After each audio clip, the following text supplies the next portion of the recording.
They called me the king of the campus, until someone walked in and stole my crown. I wasn't just another student. I was the student. At Stonebridge University, my name echoed through the marble halls like royalty. When I walked into a lecture, the professor's tone changed. When I entered the cafeteria, tables cleared like parting waves. It wasn't because I was particularly kind. It was because my dad, Alec Vaughn, owned 51% of the shares in the university's private board.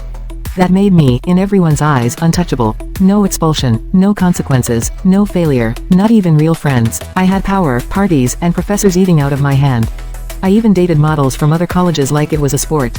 And still, I felt empty. Until she arrived. Her name was Alina, transfer student from a lesser-known European school. She didn't smile much. She didn't care for the university's social dynamics. And worst of all, she didn't care who I was. I first saw her in Ethics 302, scribbling in a black notebook, ignoring the whispers around her.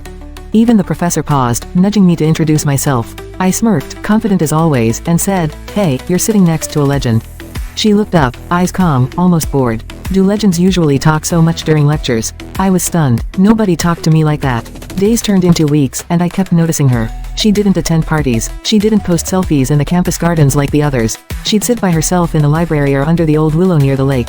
Curiosity turned into obsession. I asked around. No one knew much. She kept her life locked down tighter than a vault. No Instagram, no Twitter, no oversharing, just that mysterious notebook and a calm, haunting focus. So I made it a game. Make her laugh, make her fall, win. But Alina, she wasn't like others. She never fell. One night, I saw her sitting alone in the closed chemistry lab.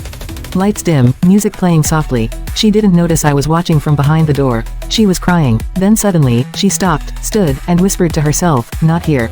Not again." The next day, she was back to her usual stone-faced self.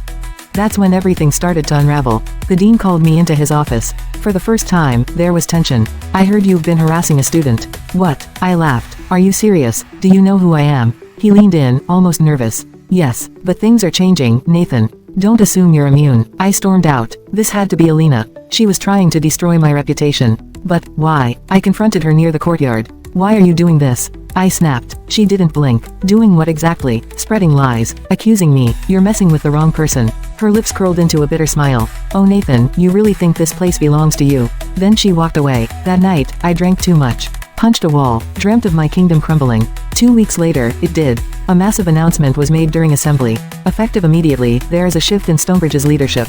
The Vaughn family has sold a significant percentage of shares to a private investor. Introducing your new majority shareholder, Ms. Alina Mirov. The hall went silent. My hands went cold. She walked onto the stage, flawless in black, and finally looked at me. Dead. In the eye. I didn't know her history. Didn't know her mother once taught here, until she was fired without cause, a scandal my father buried. Didn't know her father went bankrupt trying to sue the university and died of a stroke shortly after.